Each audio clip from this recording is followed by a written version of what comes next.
Selamat malam Miss, saya dari Audrey Sekairin kelas 10B ingin mempresentasikan mengenai Sungai Surabaya yang tercemar. Nah, untuk topik ini yaitu tentang Sungai Surabaya yang tercemar yang menyebabkan ribuan ikan mati.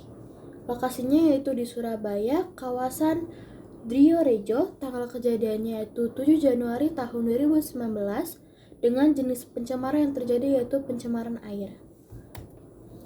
Nah, apa sih permasalahan terjadi dalam topik ini? Ribuan ikan yang ditemukan mati mengambang di Sungai Surabaya, bagian kawasan Driorejo, Gresik yang diduga disebabkan oleh pencemaran di sungai yang semakin parah.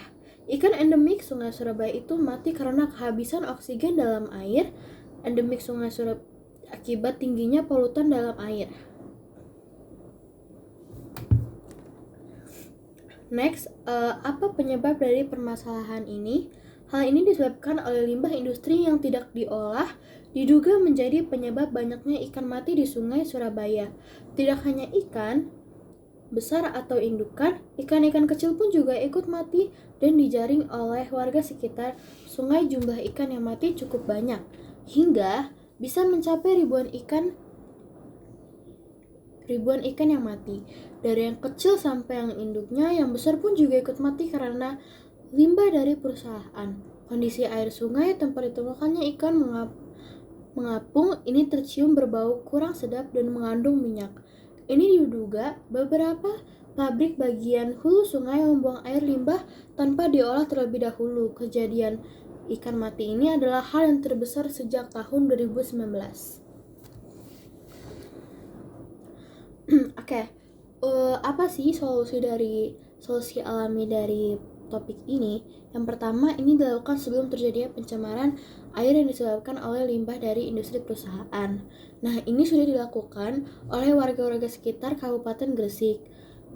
Jadinya mereka melakukan pemulihan air dengan tidak lagi membuang limbah di sungai yang melebihi baku mutu air dan mau mengolah limbah terlebih dahulu supaya tidak terjadinya lagi pencemaran air yang disebabkan oleh limbah dari industri perusahaan.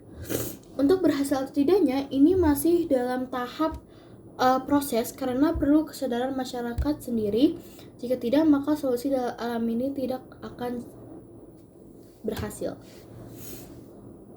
Nah, untuk aksi nyata yang sudah saya lakukan yaitu membuat ekoenzim dengan mengumpulkan terlebih dahulu sisa-sisa sayuran atau sampah-sampah sayuran dan buah-buahan yang tersisa. Setelah itu dimasukkan ke dalam botol yang berukuran 1 liter. Lalu tambahkan gula merah ke dalam botol yang sudah disediakan, dan yang terakhir, kalau sudah semua dimasukkan ke dalam botol, disimpan selama 3 bulan. Namun selama 3 bulan itu harus dibuka dan ditutup lagi supaya tidak ada terjadinya ledakan ekoenzim. Karena jika tidak botol yang berisi ekoenzim tidak dibuka akan menyebabkan asam yang ada di dalam ekoenzim ini dapat menyebabkan ledakan dan proses ekoenzim pun menjadi gagal gitu.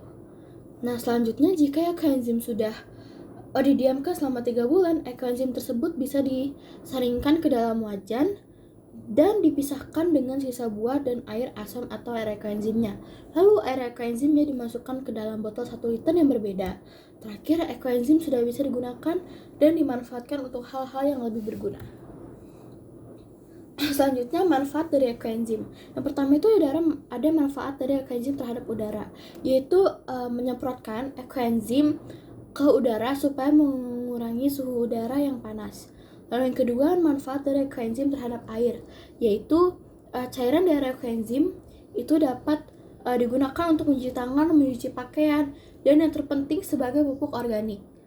Nah, manfaat dari ekoenzim terhadap tanah, yaitu tanah yang gersang dan tandus dapat ditingkatkan kesuburannya dengan ekoenzim supaya dapat ditanamkan kembali. Dan yang terakhir yaitu, ini sih yang paling terpenting ya, karena terhadap ekonomi, yaitu menurunkan biaya pembelian cairan pembersih kimia dan dapat menurunkan biaya pembelian pupuk yang secara terus-menerus. Next, perbandingan tanaman yang diberi ekoenzim dan air. Untuk perbandingan tanaman yang diberi ekoenzim dan air itu sangat jauh, karena tanaman yang diberi ekoenzim jauh lebih cepat tumbuhnya daripada tanaman yang diberi air saja. Namun, terkadang tanaman yang diberi air saja juga cepat, tapi tetap saja tanaman yang diberi ekoenzim ini yang lebih bagus gitu. Dan yang terakhir, menganalisa. Hal yang baik dalam kelompok yaitu setiap anggota bisa ikut bekerja sama dalam proyek ini, di mana setiap anggota mengerjakan tugas-tugas yang diberikan. Tetapi ada hal yang tidak baiknya karena ada anggota dalam kelompok yang kurang berkontribusi dalam melakukan proyek ekoenzim ini. Tapi anggota ini akhirnya sadar bahwa ia kurang berkontribusi. Sekian presentasi dari saya. Saya harap Miss bisa memahami dari apa yang saya presentasikan. Terima kasih.